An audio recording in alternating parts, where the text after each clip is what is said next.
My name is Tammi-Tea and welcome to my channel.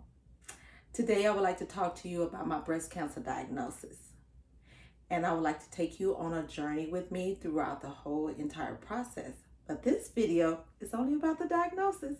So today I am serving the tea. This is a subject that's very rarely talked about, especially in the African American communities. I have searched this platform to find as many people as I possibly could that could tell me how they received their diagnosis, how they went through chemo, how they went through radiation therapy, how they went through surgery, and I didn't find enough content.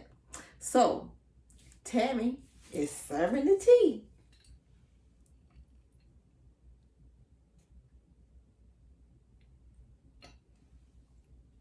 Now, without further ado, I discovered my lump myself. Early one morning, just turned over, felt something that was very, very uncomfortable, kind of painful. I reached in to touch my right breast, and lo and behold, a lump. So frightened, I'm totally scared, and I just sprang out of the bed, jumped in the shower, started preparing for work when it was much too early to go to work. But I wanted to take my mind off of not a lump, not cancer. So I didn't think about it as much. I got to work, was busy at work, and this still small voice said to me, call your doctor. I ignored it for the first 2 times. By the 3rd time I heard it, it gave me a little more clarity. Call your doctor, because it is, well, today is Friday, and on Monday, there'll be so many calls have come in, you won't get an early appointment. Your appointment will be set back so far, and that will aggravate you even more. So I stopped, I called my doctor, scheduled an appointment. Now, mind you, this day is May 15th, 2020, in the middle of a pandemic. So I scheduled my appointment, went in for my appointment on the 20th. My appointment was scheduled for the 20th of May. I went in. I wanted to really downplay it because I had been working out. I had bought an elliptical, this thing right here. And I've been working out, and I went to twice a day. And I was really trying really hard to reach a goal. And toward the end of my workout sessions, I started going really, really hard, and I was pulling, and I was just overdoing it. And I am a woman of a particular age, channeling Wendy Williams. So I worked out, and I just thought maybe I pulled a muscle. Maybe this is just a muscle. I had never been sick. I had never had any surgeries.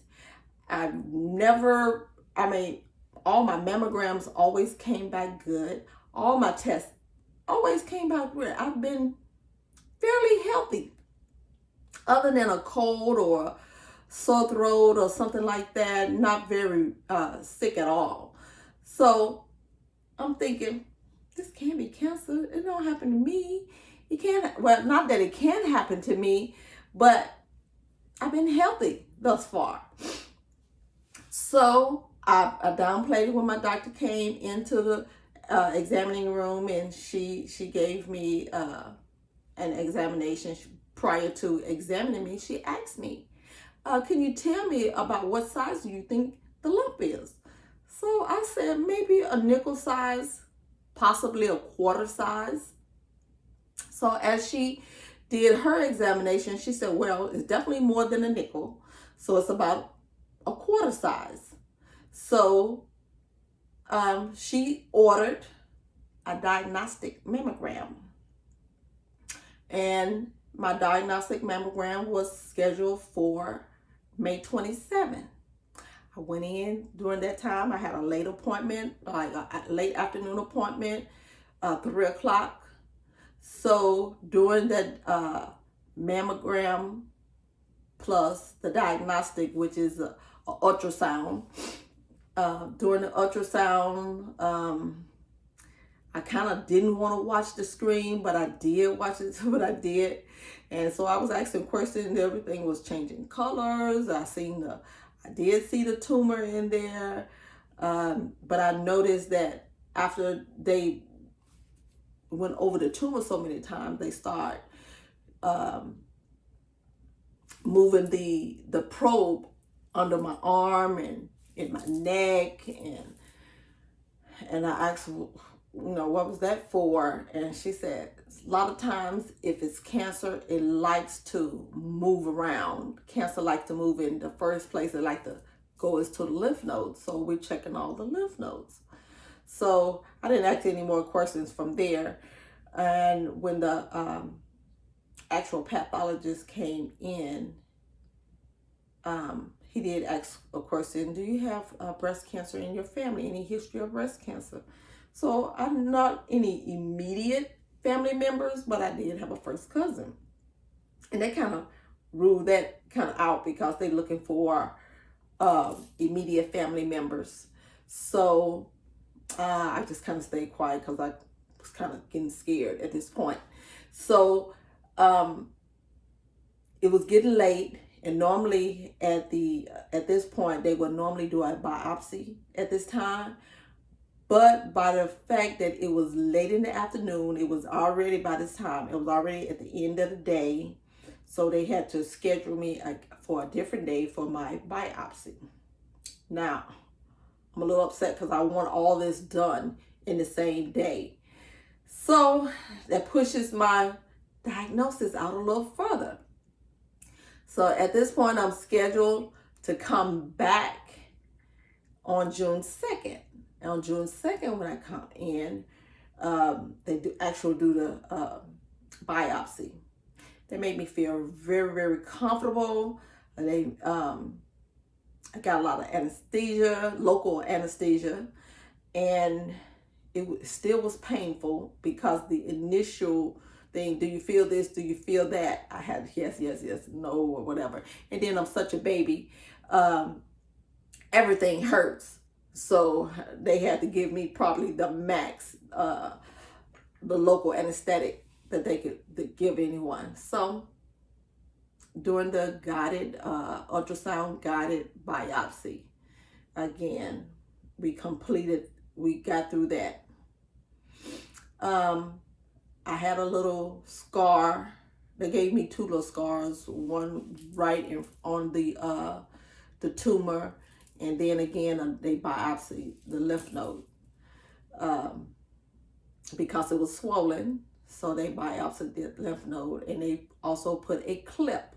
And after putting a clip in each, the actual tumor and the lump of the tumor and the lymph node, then I also had to do another mammogram to make sure that that the clip was visible in the mammogram.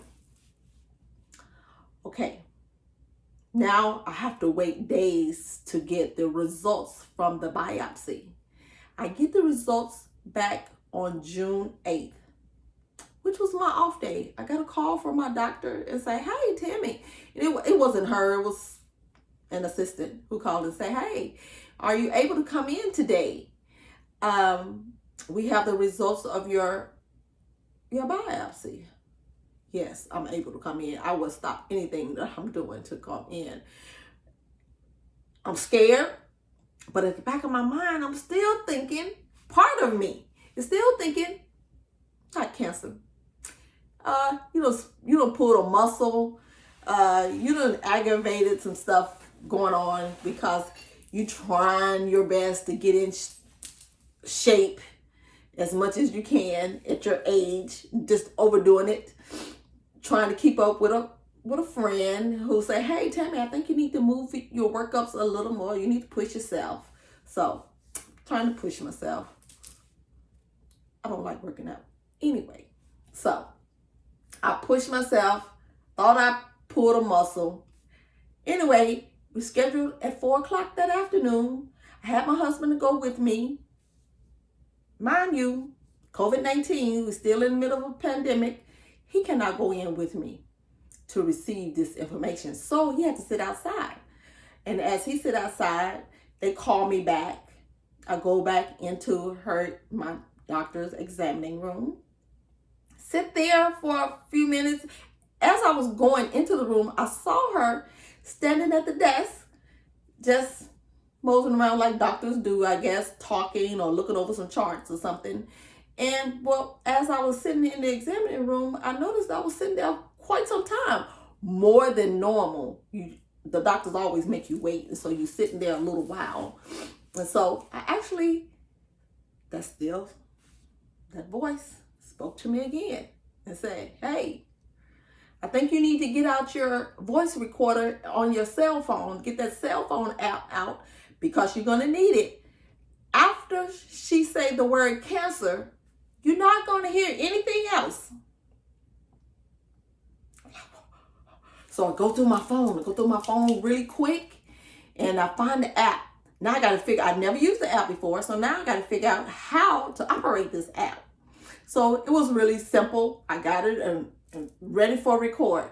I'm thinking, the minute this door swings open, press record. The minute it swings open, press record. So I'm watching the door, and I got my cell phone ready. I'm actually holding it down because I don't want to let her know that I was actually recording. So as soon as the door swing open, I press record. Had I been 2 to 3 seconds later, slower in my movement, I would have missed it. I would have missed the very beginning, which was the most crucial. When she walked in the door was barely all the way open when she said, I don't have good news. It is cancer. That was about the most unprofessional thing I've ever heard. And unprofessional, anything known to medicine. She said it in transit, in moving. She hadn't even gave herself time to sit down, to face me, to look at me eye to eye. And I really like my doctor. I really like her. But that was so messed up. That was so messed up on so many levels. And that still voice was absolutely right. When I say that still voice, I mean the Holy Spirit. Don't get it wrong. The Holy Spirit was speaking to me. Absolutely right. I didn't hear nothing else. I did think, is that how you tell somebody they have cancer? Now, no way do I want my doctor to drag it out, to have a long, drawn-out conversation, because I would be thinking, come on with it. Come on, say it, spit it out. There was straight no chaser. I knocked the pause in me. I was sitting there just frozen because I didn't think it was going to be cancer. It's going to be cancer? No, not cancer. It's a sprained chest muscle. It's something. It's no, because it just popped up. It just popped up. I do my normal breast examination. Now I did notice, and I will be absolutely honest, I did notice that I was having some chest pain, but I kept feeling the chest. I was like, but it was pressure. It wasn't pain. So I was thinking, I think I need to go and take a COVID-19 test. I need to be tested. Because I didn't have pain, I had a little pressure, and I didn't have enough symptoms to qualify for the test. And little things had been happening that, now that looking back, it was leading up to something. It was leading up to this. I had this weird pain in my foot, and we're going to talk about that later, about side effects. And then I had a weird that I hadn't felt in a long time. And if anybody have had this experience, that if you ever put your cell phone in your bra when you didn't have pockets and you need to pick up something, you need to do something, you stuck your cell phone in your bra and your phone rang and it was on vibrate, and you felt that vibrate. Have you ever reached to get your cell phone and it was ringing on vibrate and it wasn't there? So many times over the years, so many times that I have reached for my cell phone that I thought it was in my bra and it was not there. It was a vibration inside my breast, either breast. I can't really remember, either breast. So if you have ever experienced that, please leave a comment below and let me know what your experience was like, because I've been asking women for years, have they felt this before? And for years, everybody told me, no, I never felt that. Tammy, you crazy. No, that has never happened. Girl, no.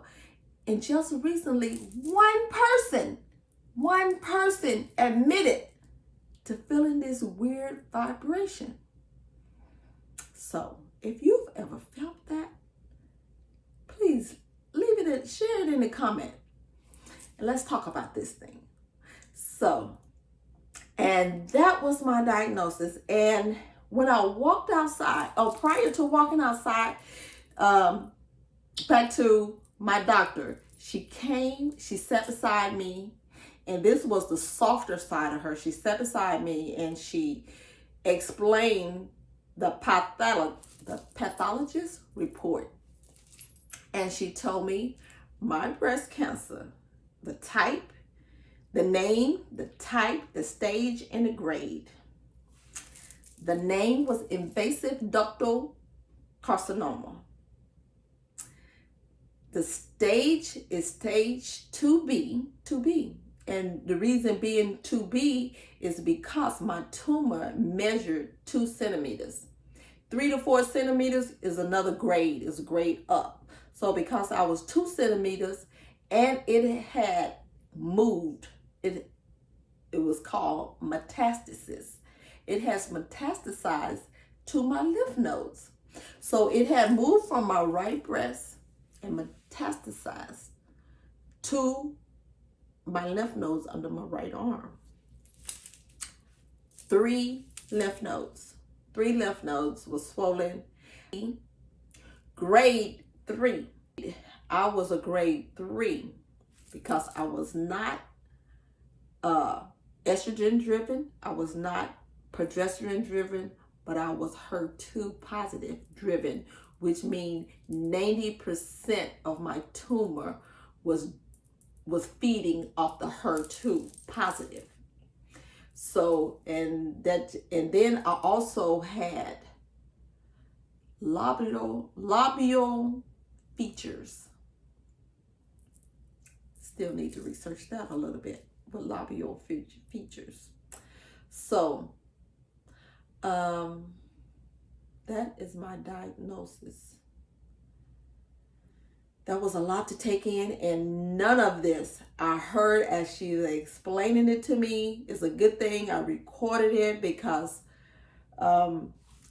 she did give me a pamphlet full of oncologists. She did order me oncology, an appointment to see an oncologist. I did see her oncologist. I seen several oncologists. I did not need a second opinion. I didn't think it was necessary, but I did need to know from several different doctors how they was going to treat my particular cancer. And lo and behold, every last doctor that I seen, they was going to treat my cancer the exact same way. And all the research that I did and the treatments that I found on the latest studies, the proven studies, they were all on target. They was all on point. So then it just, I had to narrow it down to what was the best place for me? Where was I going to get the best treatment? Where was I going to feel absolutely comfortable? And I'll talk about that on a different video on my choosing, which hospital I chose, and doctors. So this is a part of my journey, and it's a part of my journey. It's not my total journey. It is not my end, because the God has spoken to me and let me know I shall live and not die. And I will use this journey. I will use this for the glory of God. I will share everything that I learned, that I studied, that I find out to share with others, because this is a dreaded subject. Nobody wants to talk about it. Nobody wants to be looked at as dying. And that was one of my initial thoughts when I came home. I told my husband, me and you are going to tackle this together, only us. We're not going to tell anybody. I'm not going to frighten my children. I'm not going to tell everybody. I don't want nobody looking at me as, oh, poor Tammy, she's dying. This is part of my journey. This is not the end of my journey. So I will share as it unfolds to me. Right now, I have received my 4th round of chemo, and I will share my treatment with you in a later video. I will share how my hair react. I will share how I cut my hair off. I will share all the different looks, from wigs to my skincare regimen to nail care, because it does affect your nails. So in later videos, and as I move on, we would definitely keep you informed and in the know as far as I know. And by the way, I am no shape, form, this is my disclaimer, I have no medical backing, no medical background at all. It's just what I learned, what my body go through, what I feel, what emotional things I go through. I will share it with you, and hopefully it will make somebody, if not you, then someone you know, feel better about their journey. And I want to also say 90% of this, 90% of your fight is spiritual. Keep your spirits up. Get your great support team. And love on the Lord and let the Lord love on you. This is the end of my video. And if you like this content, like, share, comment, and subscribe. Bye-bye.